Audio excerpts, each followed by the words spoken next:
Binaha ang ilang lugar sa Hong Kong. Ang naranasang pag-ulan, pinakamatindi raw sa loob ng higit 100 taon. Narito ang Frontline Report. Huwag kang mangipilit, Brad! Titirik sa sakyan mo! Sa video na kuha ng isang Pinoy sa Hong Kong, rumaragas ang baha ang sumalubong sa mga motorista sa kalsadang yan. Nagmistulang waterfalls naman ang hagdan ng ospital na yan nang pasukin ng tubig. Binahari ng ilang lugar. Ang mga eksenang yan, bunsod ng walang patid na ulan doon. Kaya marami sa mga kababayan natin OFW ang apektado. Kwento ni Meryl Muscardo, nagulat sila nang bigla nilang bumuhos ang matinding ulan. Magdamag lang po yun na nangyari. Tapos ganun na kadami yung tubig na bumaba. Dire-diretsong pag-ulan, puro pag-ulan.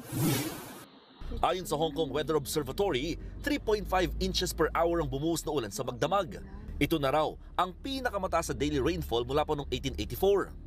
Bukod dyan, nakapagtala rin sila ng 9,600 na pagkidlat mula madaling araw hanggang tanghali. Itinaas na rin ang Black Rain Signal o pinakamataas na rainfall warning sa Hong Kong. Wala namang naiulat na nasaktan o napinsala. Nagbabalita mula sa Frontline, Mon Gualvez, News 5. Mga kapatid, Julius Babaw po. Para sa komprehensibo at makabuluhang balitaan at talakayan, mag-follow at mag-subscribe na sa social media pages ng News 5.